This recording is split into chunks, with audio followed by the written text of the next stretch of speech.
भारतीय पॉलिटिक्स में कुछ बहुत इंटरेस्टिंग बातें इन पिछले दिनों में हुई हैं जिसका बहुत लाभ उठाया जा सकता है। सबसे पहला इंसिडेंट है जो स्लैपिंग का इंसिडेंट है, जो कुलविंदर कौर ने कंगना जी को थप्पड़ मारा, अपनी रिजेंटमेंट बताई और हम देखते हैं कि किस तरह से किसान यूनियंस उनके पीछे खड़ी हैं और हम देखते हैं कि कैसे जो लॉ इन्फोर्समेंट एंड मिलिट्री के लोग हैं, जो प्रोफेशनलिज्म से बिल्कुल भी कंप्रोमाइज़ नहीं करना चाहते, वह कैसे कंगना जी के साथ खड़े हैं। लेकिन हमें ये देखना है कि ये भारत अभी भी 70% एक ग्रामीण देश है, खेतीहर देश है।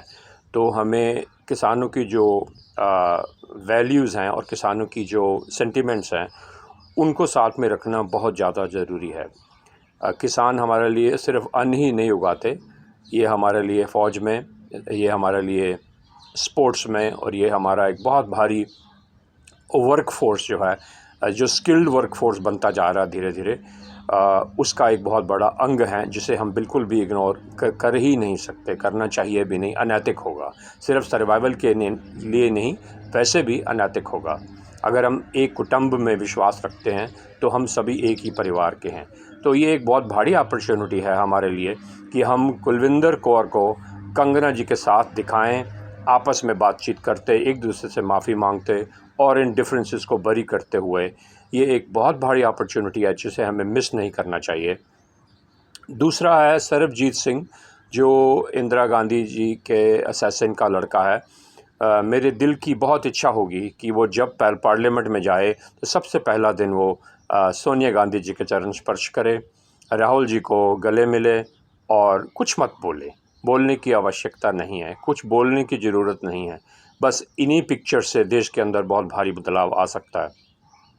और ये अमृतपाल सिंह जो है, मैं चाहूँगा कि अगर ये पार्लियामेंट में जाना तो मुश्किल है इसका, लेकिन अगर ये कभी जाए तो कम से कम जो लॉ इन्फोर्समेंट के जो मुख्य अधिकारी हैं उनके साथ बैठा हुआ मिले और उनके साथ सहमति प्रकट करे कि डिमांड्स किसी भी तरह की हों, अपनी जगह होती हैं, पर देश की सुरक्षा और देश का जो अनुशासन है उससे कभी भी कंप्रोमाइज़ नहीं किया जाना चाहिए।